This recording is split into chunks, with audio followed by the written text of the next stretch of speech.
Alhamdulillah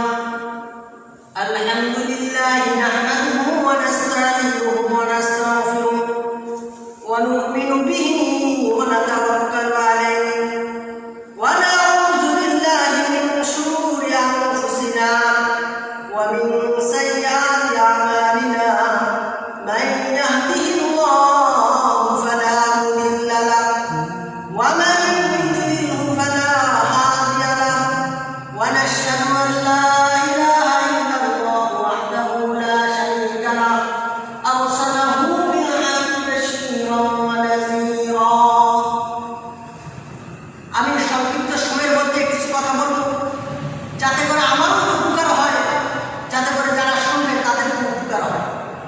সংক্ষিপ্ত সময়ের মধ্যে সংক্ষিপ্ত কিছু কথা বলবো। আমার নাম্বার করার কোনো সুযোগ নাই, যেহেতু আমার পরে আরেকজন আছে, এই জন্য আমি আর নাম্বার করতে পারবো না। আমি অল্প সময়ের মধ্যে অল্প কথা বলবো, যাতে পরে আমার নিজেরও ফায়দা হয়, যারা শুনবে তাদের নিজেরও ফায়দা হয়। সাতারা মুসলিমান সাতারাহুল্লাহু ইয়াউমাল কিয়ামাহ, যে মুসলমানের দোষ গোপন রাখবে আমার আল্লাহ রাব্বুল আলামিন তার দোষগুলোকে কিয়ামতের দিন গোপন রাখবে।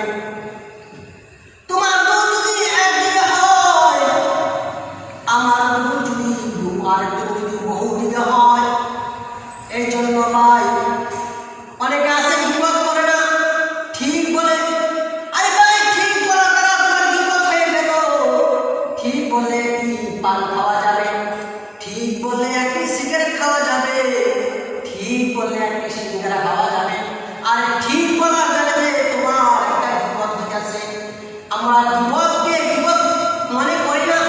আর গীবতটা আগে মহিলার মধ্যে ছিল, এখন তো মহিলার মধ্যে সীমাবদ্ধ নয়, এখন ওই গীবতটাকে মানুষে মজা হিসাবে, মজার পণ্য হিসাবে ব্যবহার করে। আগে মহিলার মধ্যে সীমাবদ্ধতা ছিল, মহিলারা যদি একটি দোষ পেত, ওই দোষগুলাকে একবারে থেকে পাঁচবারই করত। আর এই দোষগুলা মহিলাদের মধ্যে সীমাবদ্ধ ছিল। আর এখন হলো পুরুষরাও সীমাবদ্ধ নয়, কারণ পুরুষরাও মহিলাদের থেকেও আরো এগিয়ে। একটি দোষ পায়, দোষটা কার কাছে কইবে? মসজিদের মাদ্রাসায় হাটে ঘাটে যেই জায়গায় পাবো বলতেই থাকবে, বলতেই থাকবে। কিন্তু আমরা আল্লাহ রাব্বুল আলামিন এটাকে জঘন্য হিসাবে ঘোষণা করেছেন। এই গুনাহ আল্লাহ রাব্বুল আলামিন ক্ষমা করবেন না। আর যদি তুমি গীবত করো, মানুষের সামনে করো, তাহলে তোমার গীবত হবে না। আর যদি তুমি গোপনে গীবত করো, তাহলে তোমার গীবত, এই গীবত আল্লাহ রাব্বুল আলামিন ক্ষমা করবেন না। আর যদি ওই গীবতের মধ্যে আর ওই দোষগুলো যদি ওর মধ্যে না থাকে, তাহলে তোমরা দিছো। আর তুমি তোমরা দেওয়ার কারণে তোমার ঠিকানা হবে জাহান্নামের মধ্যে।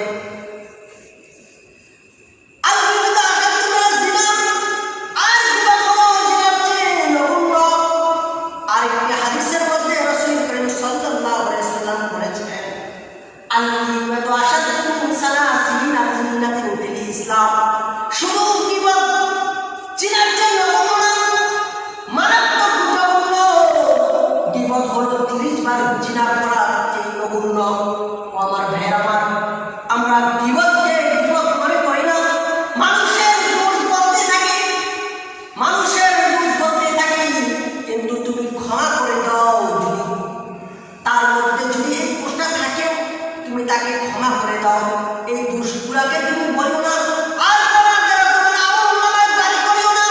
আর আমলনামা যদি বাড়ি করো, কাল কিয়ামতের দিন এই আমলনামা নিয়ে তুমি জান্নাতে যেতে পারবা না। তোমার ঠিকানা হবে জাহান্নামের মধ্যে।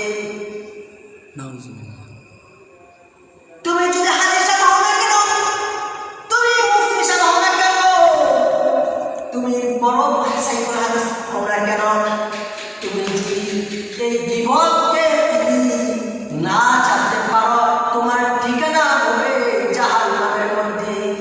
এর জন্য আমরা গীবত করব না। যেহেতু সংকীর্ণ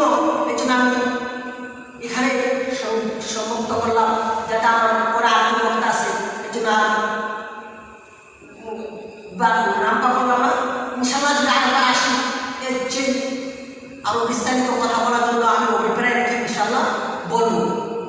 যারা শুনবেন তারা আমলের নিয়তে শুনবেন, যাতে নিজেরা আমল করতে পারে এবং অন্যকে আমল করাতে পারে। এই দুর্গত হলো এই